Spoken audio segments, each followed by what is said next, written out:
देखो उसका आगे है ना, ठीक है।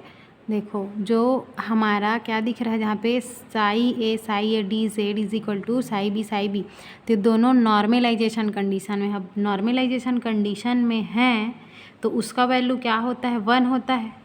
जो पास्टुलेट पढ़े हो आप लोग वहाँ से। तो जैसे इसको हम लोग कॉलम इंटीग्रल में देख रहे हैं, तो कॉलम इंटीग्रल में तो ये था, उसको रिप्लेस करके अल्फ़ा कर दे रहे थे।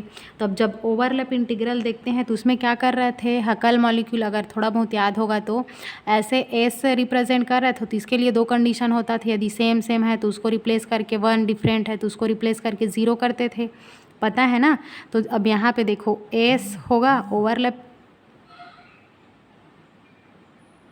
इंटीग्रल देखेंगे तो S A is equal to S B क्या होगा, इज इक्वल टू 1 होगा। अब 1 कैसे, S S B is equal to 1 normalization condition में, और सेम सेम है तो उसको रिप्लेस करके हम लोग 1 कर देंगे, ठीक है। अब देखो, अब जब डिफरेंट रहता है तो डिफरेंट के लिए क्या करते हैं, integration psi A psi B D Z is equal to S A B होगा। मतलब यहाँ पे ये जो दोनों आप लोगों को दिख रहे हैं ये दोनों ओवरलैप इंटीग्रल है, इंटीग्रल। अब ये कैसे, देखो 2 होता था एस आई जे जिसको हम लोग पढ़ रहे थे उसमें, तो ये रो एक कॉलम को बता रहा था, तो यहाँ पे ये ए हो गया है और ये बी हो गया है। तो अब देखो यहाँ पे एस ए है, सेम है तो रिप्लेस करके 1 करेंगे। अब एस ए बी है, डिफरेंट है तो इसके लिए 0, तो वो आगे अभी करेंगे, अभी यहीं पे 0 नहीं कर देंगे, है ना। लेकिन हम जब हकल थ्योरी पढ़े हैं तो वहाँ से ये पढ़े थे, तो ये वहीं से ऐसा आ रहा है, ठीक है। तो ये समझ आया कैसे कैसे हुआ यहाँ पे। अब देखो, अब जो इक्वेशन नंबर 3 है हमारा, उस इक्वेशन नंबर 3 में हम लोग क्या करेंगे, इक्वेशन नंबर 3 में क्या करेंगे, ये जो वैल्यू है इस वैल्यू को उस इक्वेशन नंबर 3 में क्या करना है, हमको पुट करना है, रखना है। तो देखो कैसे रखेंगे। सबसे पहले तो हम लोग इक्वेशन नंबर 3 को देखते हैं क्या है ना। तो मैं थोड़ा सा लिख देती हूँ, जल्दी समझ आएगा। क्या है, psi A H operator psi A D Z plus C1 C2 integration psi A H operator psi B D Z plus C1 C2 integration psi B H operator psi A D Z plus C2 square integration psi B H operator psi B D Z, किसके बराबर, ई बार के बराबर, है ना। Upon में क्या था, C1 square integration रहेगा ना यहाँ पे psi A into psi A D, यहाँ पे डी जेड नहीं है, plus integration C2 psi B into psi B plus 2C1 C2 psi A psi B. ये जो है हमारा डी जेड, ये कौन सा है, इक्वेशन नंबर 3 है ये। अब इस इक्वेशन नंबर 3 में जो अभी निकाले हैं हम लोग कॉलम्बिक इंटीग्रल और ओवरलैप इंटीग्रल, अब उस इक्वेशन को पुट करेंगे। तो सबसे पहला हम लोग क्या देखें, psi A H operator psi B, क्या psi A H operator psi B D Z is equal to क्या है, एच ए बी है। Psi B psi A D Z is equal to क्या है, एच ए बी है। अब यहाँ पे हमको क्या दिख रहा है, psi A H operator psi A D Z दिख रहा है, तो इसके बराबर हम लोग क्या निकालने हैं, ये साइड में मैं लिख देती हूँ थोड़ा सा, साई ए इंटीग्रेशन ना यहाँ पे H operator psi A is equal, यहाँ पे डी जेड रहेगा, is equal to H A, फिर है psi B H operator psi B D Z is equal to H B B, फिर है psi A H operator psi B D Z is equal to H A B, फिर है psi B H operator psi A D Z is equal to H A B. अब इस value को क्या करेंगे, ये जो वैल्यू है ये वैल्यू को इस इक्वेशन नंबर 3 में रखेंगे। तो देखो ध्यान से कैसे रखोगे, E bar is equal to, यहाँ पे आपको क्या दिख रहा है, psi A H operator psi A D Z दिख रहा है। यहाँ पे क्या है, psi A H operator psi A D Z is equal to क्या है, एच ए है। तो उसके जगह क्या लिखेंगे, C1 स्क्वेयर एच ए, यही होगा। प्लस साइन है तो प्लस साइन, फिर कौन है, C1 C2 है, C1 C2 लिख दो। फिर क्या है उसके आगे, psi A H operator psi B D Z है। तो देखो psi A H operator psi B H D Z is equal to क्या है, एच ए बी है। तो ये क्या हो जाएगा, एच ए बी प्लस है तो प्लस। फिर क्या है, C1 C2 है। फिर psi B H operator psi A D Z is equal to क्या है, psi B H operator psi A D Z is equal to क्या है, एच ए बी है। तो क्या लिखोगे, एच ए बी, फिर प्लस क्या है, C2 स्क्वेयर। अब यहाँ पे देखो psi B H operator psi B D Z, तो psi B H operator psi B D Z is equal to क्या है, एच बी बी है। तो एच बी बी, ठीक, अपॉन है तो अपॉन। क्लियर यहाँ तक। अब देखो, अब अभी एक और हम लोग पढ़े ओवरलैप इंटीग्रल। ओवरलैप इंटीग्रल में हम लोग क्या देखे, नॉर्मलाइजेशन कंडीशन देखे ना, नॉर्मलाइजेशन कंडीशन। उस नॉर्मलाइजेशन कंडीशन में हम लोग क्या देखे हैं, एस ए बी बी, है ना।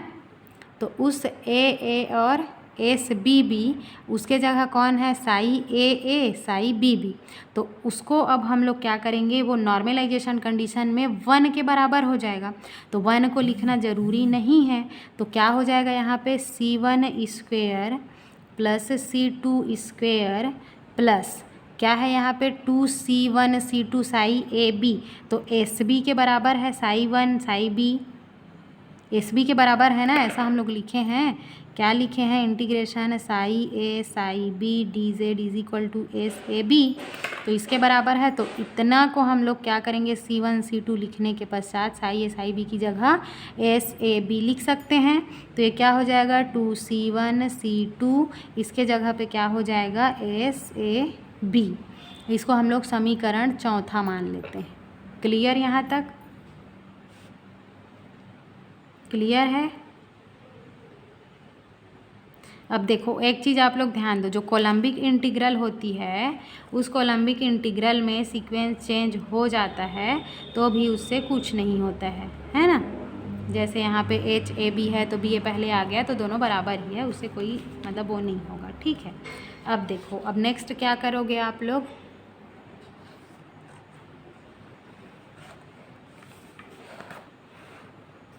देखो next, E bar is equal to क्या होगा, यहाँ पे क्या दिख रहा है, एच ए दिख रहा है, ठीक है। फिर C1 C2 दिख रहा है, C2 CB दिख रहा है, मतलब HB भी दिख रहा है। तो अब हम C1 क्या है, C1 HAA, इस C1 HAA की जगह पे क्या लिखेंगे, क्या लिखेंगे, पहले देखो, पहले इसको तो सॉल्व कर लेते हैं। C1 स्क्वेयर HAA प्लस यहाँ पे C1 C2 HAB है, यहाँ पे C1 C2 HAB है, तो क्या हो जाएगा, 2C1 HAB होगा, 2C1 C2 HAB होगा, यही होगा। फिर प्लस C2 स्क्वेयर HBB ये होगा, अपॉन में क्या है, C1 square plus C2 square plus 2C1 C2 SAB ये होगा। इसको समीकरण 5, ठीक है। फिर नेक्स्ट देखते हैं आगे। अब एक चीज़ और मैं बता देती हूँ आप लोगों को, यहाँ पे जो C1 स्क्वेयर HAAI है, तो इसके जगह हम लोगों को क्या करना है, 2C1 HAA माइनस ESAA लिखना है। और फिर कौन है, C2 स्क्वेयर HBB है, तो इसके जगह हम लोगों को क्या लिखना है, 2C2 HBB माइनस ESBB, ठीक है।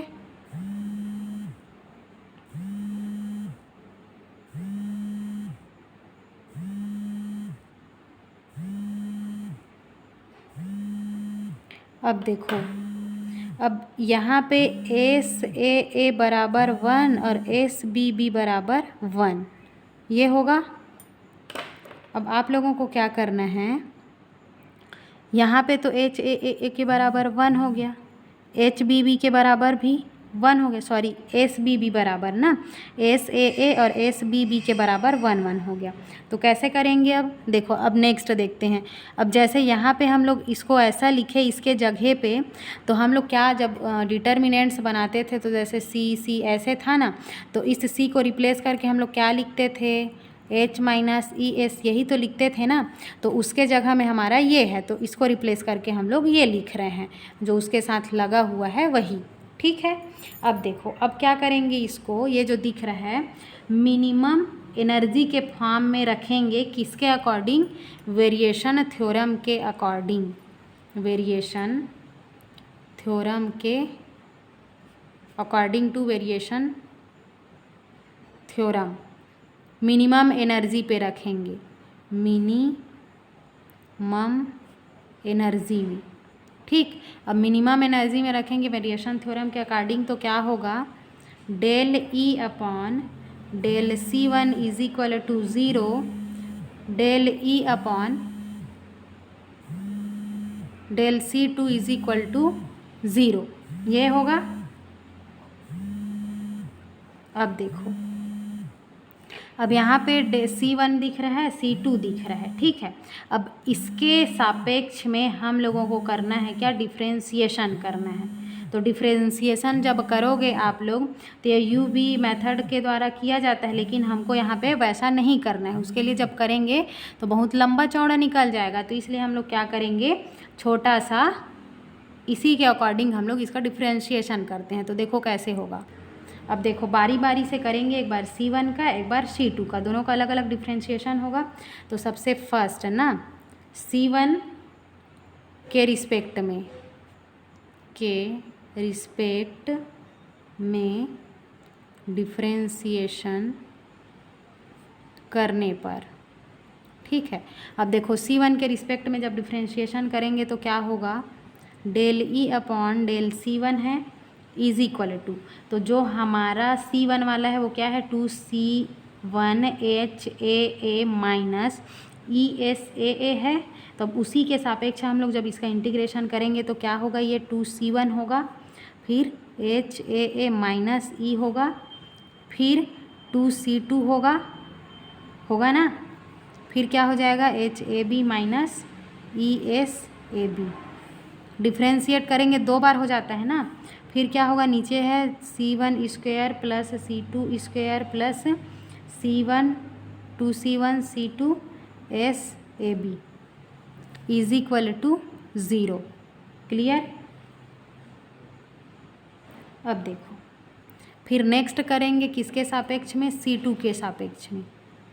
C2 के रिस्पेक्ट में जब C2 के रिस्पेक्ट में करेंगे तो क्या होगा, del E upon del C2 is equal to क्या है, 2C1 HAB minus ESB plus 2C2 फिर क्या है HBB माइनस E अपॉन, समझ आ रहा है कैसे हो रहा है, C2 plus C2 square plus 2C1 C2 SAB is equal to 0। तो इसको आप लोग इक्वेशन नंबर 6 दे दो, इसको इक्वेशन नंबर 7 दे दो। क्लियर है। अब देखो यहाँ पे क्या करोगे, ये जो नीचे अपॉन दिख रहा है इसका हम लोग इसके साथ मल्टीप्लिकेशन कर देंगे, इसका इसके साथ मल्टीप्लाई कर देंगे। तो मल्टीप्लाई करेंगे तो इसके बराबर 0, तो इसके बराबर 0 हो जाएगा ना, कुछ नहीं है मतलब 1 ले लो। तो इसके साथ हम लोग कर रहे हैं, ये ऊपर है इसके साथ कुछ नहीं मतलब ये है, तो इसका जब हम लोग करेंगे 0 के साथ मल्टीप्लिकेशन तो क्या होगा, 0 के बराबर होगा। तो क्या हो जाएगा, देखो कैसे बन जाएगा इक्वेशन हमारा, 2C1 HAA minus E plus 2C2 HAB minus ESAB is equal to 0।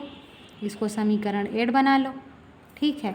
फिर दूसरा हमारा क्या बनेगा, 2C1 HAB minus ESAB plus 2C2 HBB minus E is equal to 0। इसको इक्वेशन नंबर 9 बना लो। समझ आया क्या क्या किए हैं?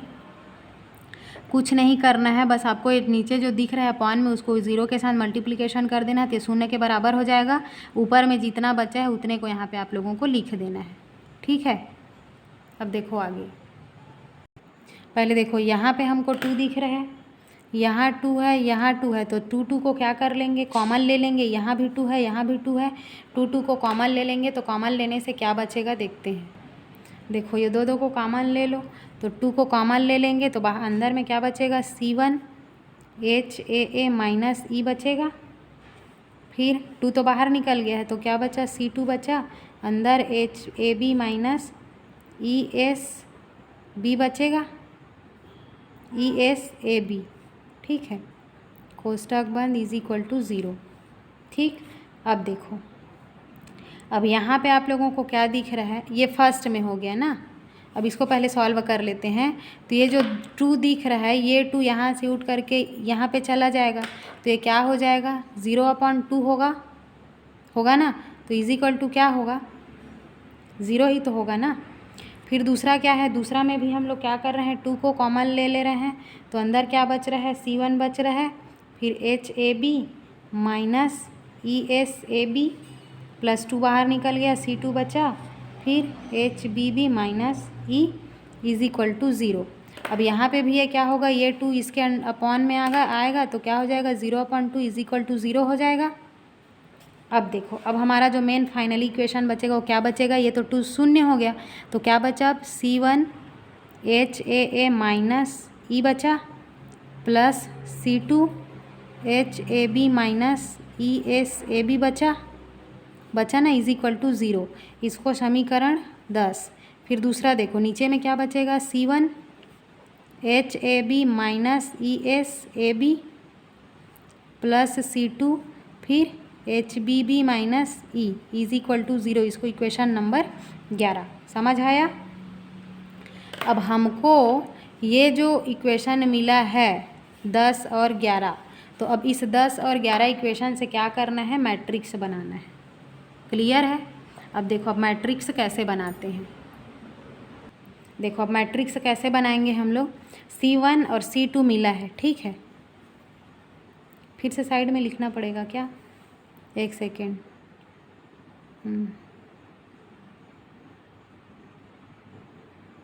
रुको, यहाँ पे मैं छोटा सा लिख देती हूँ ना, C1 HAA माइनस ई, फिर क्या है plus C2 HAB minus ESB is equal to 0 है, ठीक है। फिर C1 HAB minus ESB plus C2 HBB minus ES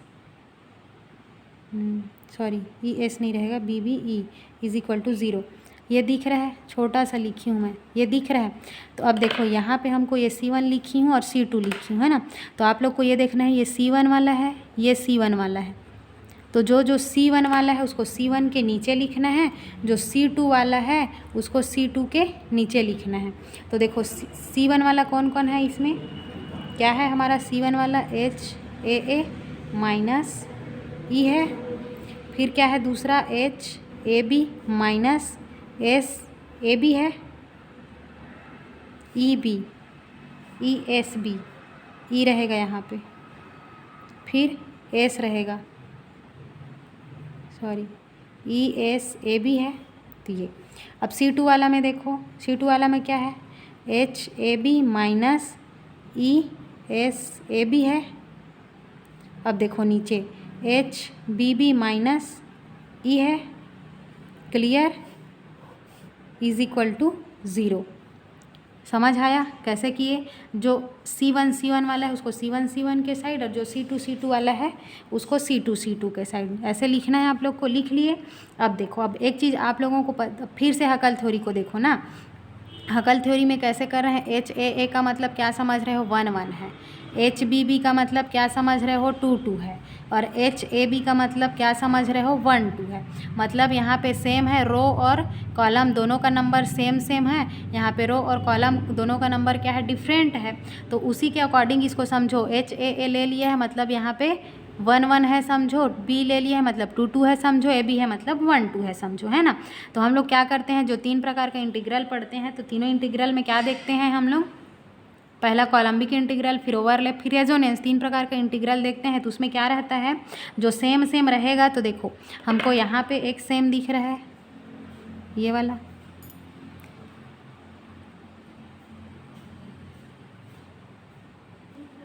और ये वाला सेम दिख रहा है। तो ये दोनों को रिप्लेस कर देंगे और इसके जगह पे क्या लिख देंगे, अल्फ़ा लिख देंगे। तो क्या हो जाएगा, अल्फ़ा माइनस ई हो जाएगा।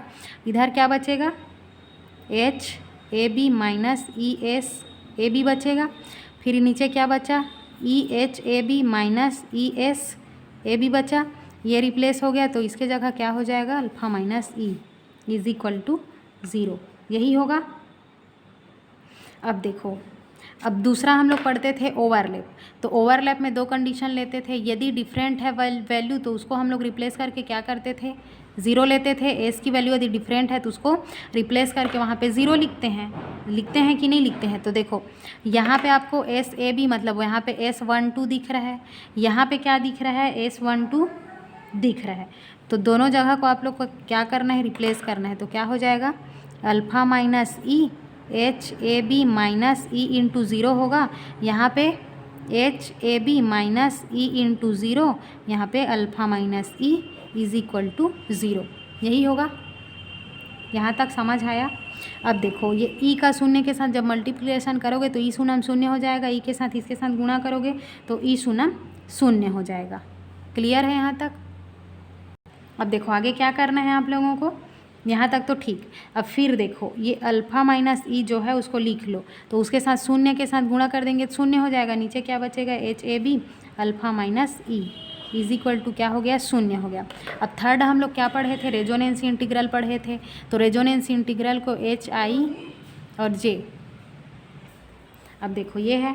अब तो रेजोनेंस इंटीग्रल में हम लोग क्या पढ़े थे, HI J से रिप्रेजेंट किए। तो क्या देखे थे, जैसे 1 और 2 है ना, चाहे 3 4 है, तो डायरेक्ट कार्बन मतलब 1 2 या 3 4 जो भी है, तो डायरेक्ट उसके बीच में क्या होना चाहिए, देखे थे, बॉन्ड होना चाहिए। तभी तो हम लोग उसको रिप्लेस करके बीटा लिखेंगे। अगर डायरेक्ट बॉन्ड नहीं है तो उसको रिप्लेस करके हम लोग क्या लिखेंगे, बोले थे 0 लिखेंगे। तो यहाँ पे जैसे आप लोगों को HAB दिख रहा है, मतलब H1 और 2 है। तो अगर बॉन्ड लेंगे हम लोग तो इसको 1 और 2 मानते हैं। तो यहाँ पे 1 2 के बीच में तो डायरेक्ट बॉन्ड दिख ही रहा है ना। फिर दूसरा जैसे यहाँ पे भी है H12 है, ये इसको है ना, तो इसको भी हम लोग क्या करेंगे, फिर से देखेंगे तो हमको तो यही चीज़ दिख रहा है ना, 1 2, तो मतलब डायरेक्ट बॉन्ड तो है। तो अब इसको रिप्लेस कर देंगे, इसको रिप्लेस कर देंगे और उसके जगह में क्या लिख देंगे, अल्फ़ा माइनस ई, बीटा लिख देंगे। यहाँ पे beta alpha minus E is equal to 0। ठीक है, तो इस तरीके से हम लोग कैसे मैट्रिक्स को तैयार करते हैं, तो ये हो गया। वहाँ तक हम लोग एनर्जी कैलकुलेशन कर लिए। उसके बाद जो हमारा इक्वेशन आया उस इक्वेशन से हम लोग क्या किए, मैट्रिक्स बनाए।